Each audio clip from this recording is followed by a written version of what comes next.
Today we're going to try to solve a common problem with dependent drop-down lists. So if you see in my screen here, I have a main category which is either snack or fruit or vegetable, which comes from this table.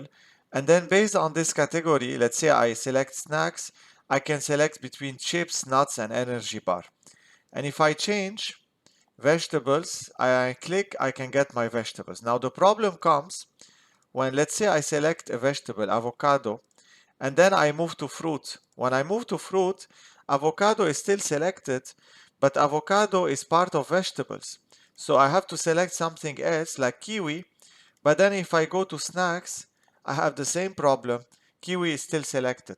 So I want this to disappear and have like a please select. So we're going to use a very simple few lines code VBA in order to take care of this. So first, we're gonna make those two drop-down menus. I'm gonna make them very quick because there will be a lesson about how to make those drop-down menus in more details. But for this purpose, I'm just gonna show you how the formula works. So we're gonna delete the whole thing and say, okay, any value, remove this, and we start.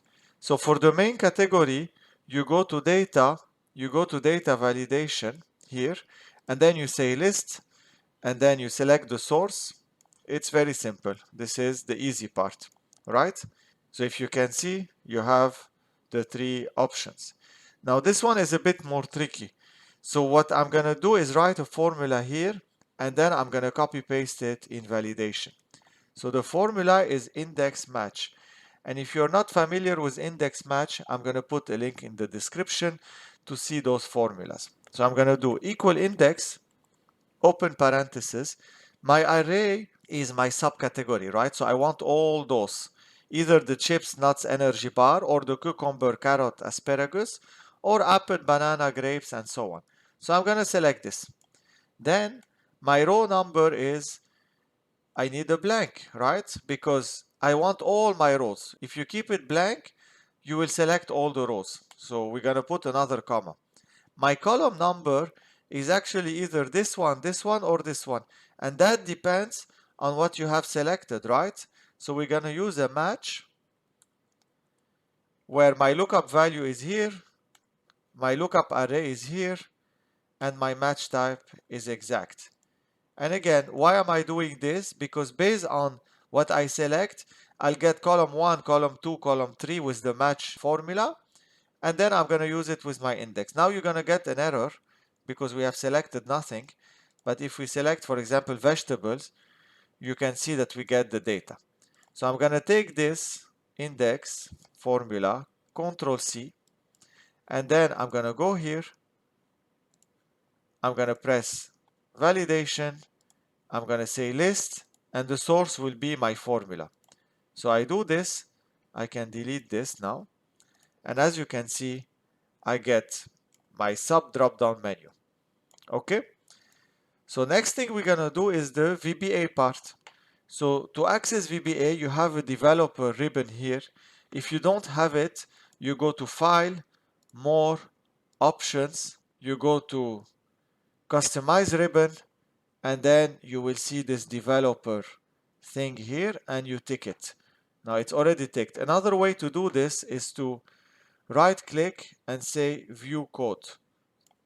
So if I do this, I get into my sheet. If you see, this is my sheet, VBA DEP which is this one, and you need to write this code in the right sheet. If you write it in another one, it's not gonna work. So for example, if you go into developer and you do Visual Basic, you might end up here. So be careful, double click here, ensure you are on the right sheet, and then you're fine. Now in here, I can select an event for Excel. So for example, I can say worksheet, and you can see there is an event called selection change. So selection change means if you select one cell, another cell, something will happen. Which it's not the event that we want. The event that we want is change. Why? Because, let's remove this. Because if I change this cell here, I want something to happen here, right? This is the key thing that you need to know. So it's not a click, it's not clicking on it. It's when I select, for example, snacks. If I had something here, for example, let's say I had chips, and then I select fruit, I want these chips to disappear. Okay? So we go back to our VBA and we say the following. First, we're going to try a message box. Message box, and then we say target. If you see here, there is a target. So we say target dot address. Okay? If we do this, and I go and I change this, you can see I get the address G2. If I change here, I get G8. Okay? Now, I don't want to get this message, and I don't want anything to happen if I change any cell. Only if I change G2, I want to change this one, right? So we go back and we say, let's remove this. We say if target dot address is equal to double quotation, and then you say $G $2, the same format we saw before when I showed you and I changed. You had dollars before, then you do then and if. So if my G2 cell content changes, what do I want to do? I want to write something for my G3. So you write sheet 6, and for you it might be different. I took sheet 6 because this is my sheet, so it has a number and this is the name, so I took this number, sheet 6 dot range. Then you do double quotation G3. Why G3? Because it's my other cell here that I want to change.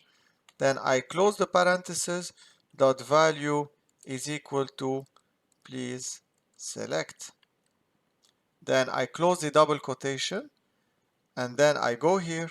If I change this, for example, snack, you can see I have please select. I select something, energy bars. If I go to vegetables, again, I get please select. And if I do something else, for example, if I type something here, nothing will happen. Again, why? Because if you go to your VBA, I said only if the cell that changed is G2, execute this action. And this is how this if formula works.